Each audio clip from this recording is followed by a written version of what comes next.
मैं आप सबके चैनल के माध्यम से हमारे देश के यशस्वी प्रधानमंत्री आदरणीय नरेंद्र मोदी जी, हमारे राष्ट्रीय अध्यक्ष आदरणीय नितिन नवीन जी और हमारे गृह मंत्री आदरणीय अमित शाह जी, हमारे कैबिनेट मंत्री आदरणीय मनोहर लाल जी और हमारे प्रदेश के यशस्वी मुख्यमंत्री आदरणीय नायब सिंह सैनी जी, हमारे राष्ट्रीय संगठन मंत्री, प्रदेश के संगठन मंत्री और हमारे शीर्ष नेतृत्व सभी का मैं दिल की गहराइयों से बहुत बहुत धन्यवाद करती हूँ, उनको वंदन करती हूँ, अभिनंदन करती हूँ और उनका आभार प्रकट करती हूँ कि उन्होंने आज एक महिला में इतनी अपना विश्वास जताया और प्रदेश अध्यक्ष जैसी महत्वपूर्ण जिम्मेवारी मेरे को दी। तो मैं आप सबके चैनल के माध्यम से उन सबका धन्यवाद करती हूँ। और आज मैं इस घड़ी में ये कहना चाहती हूँ कि आज प्रत्यक्ष को प्रमाण क्या, आज आप सबके सामने है कि देश की आधी आबादी के साथ, देश की महिलाओं के साथ कौन खड़ा है। आज इस आधी आबादी के साथ उनका बड़ा भाई बनकर, उनका गार्जियन बनकर, उनकी चिंता करने वाला कोई खड़ा है तो वो देश के प्रधानमंत्री नरेंद्र मोदी जी खड़े हुए हैं।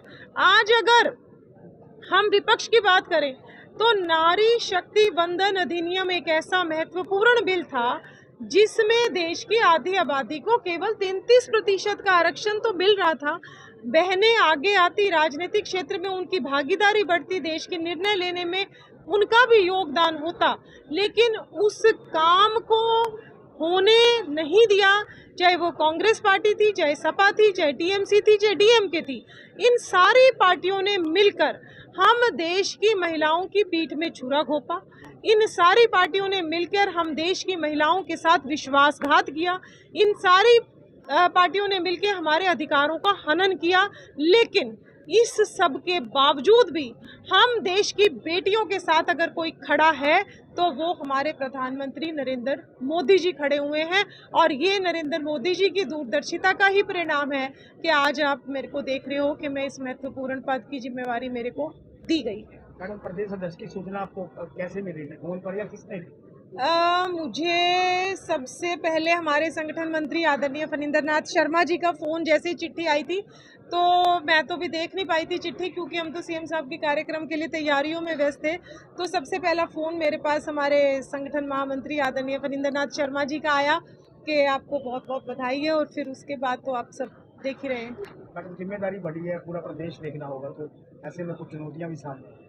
देखिए, चुनौती मुझे ऐसे लगता है कि 2.5 साल से करीब 2.5 साल से मैं महिला प्रदेश महामंत्री के तौर पर भी काम कर रही थी। मुझे ऐसे कोई चुनौती वाली बात नहीं दिख रही है, क्योंकि हमारे जो पहले के चारों मान लो प्रदेश अध्यक्ष थे, चाहे आदरणीय सुभाष बराला जी रहे, चाहे धनखड़ जी रहे, चाहे उसके बाद नायब सिंह सैनी जी रहे, चाहे बड़ोले जी रहे, सभी प्रदेश अध्यक्षों ने बहुत मजबूती के साथ काम किया है और आज हरियाणा में एक मजबूत संगठन खड़ा हुआ है।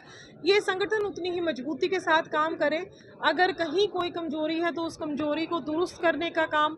और सबसे बड़ी प्राथमिकता रहेगी कि जो पार्टी की सोच है, जो मोदी जी की सोच है कि महिलाओं को आगे लेकर आना है, तो वो सोच को और आगे बढ़ाने का कि हरियाणा में हमारे संगठन में महिलाएं और ज़्यादा से ज़्यादा जुड़े, ये एक प्राथमिकता मेरी रहेगी। के लिए कुछ खास सोचा मैम? महिलाओं के लिए कि महिलाएं जुड़े, और आज आप सबके चैनल के माध्यम से मैं अपने पूरे के पूरे परिवार का बहुत धन्यवाद करना चाहती हूँ, क्योंकि मेरे परिवार में मेरे दादाजी स्वतंत्रता सेनानी थे, लेकिन उसके बाद हमारी कोई राजनीतिक पृष्ठभूमि नहीं थी। एक चिकित्सक होने के बाद जैसे मुझे 2015 में महिला मोर्चा का जिलाध्यक्ष बनाया गया, तो उस समय एकदम चुनौती थी। मेरा परिवार इतना तैयार नहीं था राजनीतिक क्षेत्र में कदम रखने के लिए, और उनको डर लगता था कि हमारी बेटी, एक अच्छे परिवार की बेटी राजनीतिक क्षेत्र में जा रही है।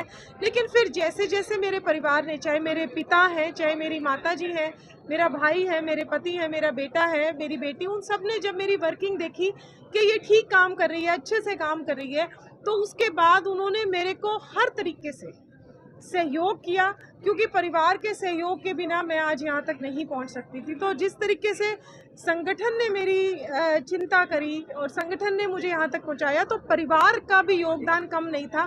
तो मैं आज आप सबके चैनल के माध्यम से कहना चाहूँगी कि जो भी बेटियाँ आगे आना चाहती हैं, राजनीतिक क्षेत्र में काम करना चाहती हैं, उन सब को उनका परिवार अगर साथ दे तो बेटियां अच्छा काम करके दिखा सकती हैं, लेकिन परिवार साथ दे तो बहुत अच्छा रहता है। हमसे जुड़े रहने के लिए हमारे YouTube चैनल को सब्सक्राइब करें और नई वीडियो की नोटिफिकेशन के लिए बेल आइकॉन को दबाएं। अगर आप ये वीडियो Facebook पर देख रहे हैं तो लाइक जरूर करें और ज्यादा से ज्यादा शेयर करें। धन्यवाद।